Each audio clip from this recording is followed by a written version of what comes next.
If you thought the Prius was out there, get ready for another styling spasm from the world's biggest auto manufacturer.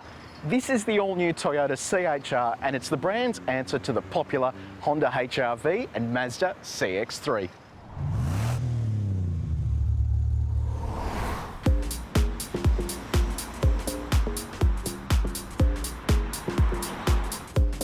While the style is a massive departure from Toyota's typical conservative design, it's sure to appeal to an entirely new demographic of buyer. From door handles that are tucked away right into the top corner of the door, right through to headlights that stretch almost all the way to the end of that front quarter panel, the CHR certainly breaks from convention, but it does come at a cost, starting from $26,990. And this one that you see here skyrockets all the way through to a little over $35,000.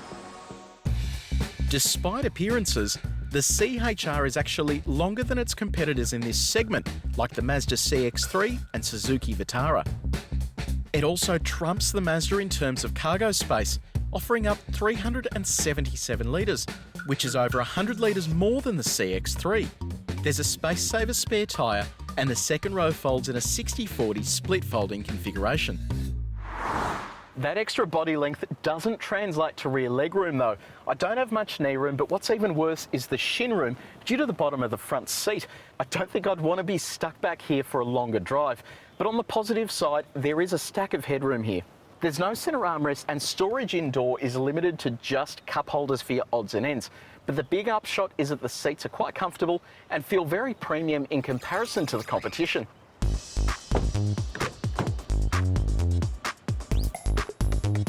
It's in this seat that things really start improving. Not only is the seat itself quite comfortable, the steering wheel is very different to any other Toyota we've experienced, and this dashboard looks fantastic. You've got soft touch materials, and it's a new design direction for the brand, which really suits this car.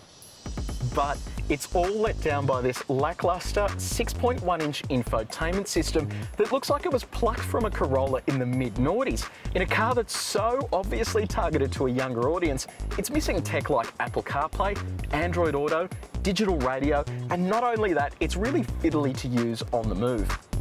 There are creature comforts like dual zone climate control and heated seats, but aside from lumbar adjustment, there are no other electric seat controls, which is a bit disappointing for a car that sits in the mid $30,000 price bracket.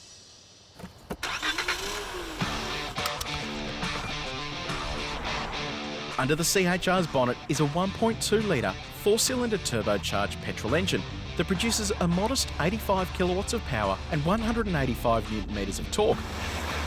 While the 6-speed manual is available, the automatic option is a continuously variable transmission, or CVT, which means that it can be a bit noisier than a conventional automatic.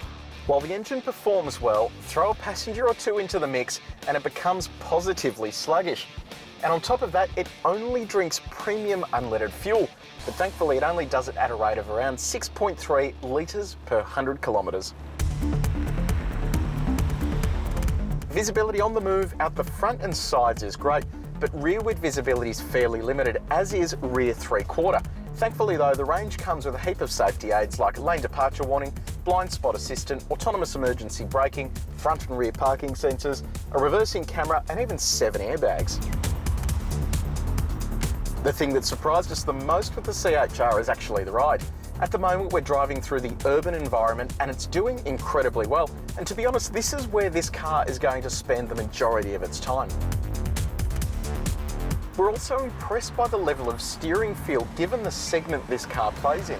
The part-time all-wheel drive system can send up to 50% of the engine's available torque to the rear axle when it detects wheel slip. Now, you're never going to run into that issue when you're on a sealed surface like this, but it does come in handy with low-friction surfaces such as grass and gravel. The coolest part about the CHR, though, is that buyers can personalise their ride, choosing from up to 60 different accessories that range from things like cosmetic to aero and even protective features. And then on top of that, you can choose a bunch of different body and roof colours, just like the black roof on this white car. And here's a pleasing set of numbers. Toyota's offering its 5-year cap price servicing program with this car, meaning that your services are just $195 a pop. And service intervals have now been reduced to 12 monthly as well. And that's on top of the standard 3-year warranty.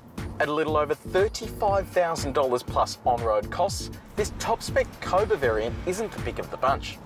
The thing is, you likely don't need an all-wheel drive system in a car like this. We'd actually stick with the entry level, which already comes jam-packed with a lot of features.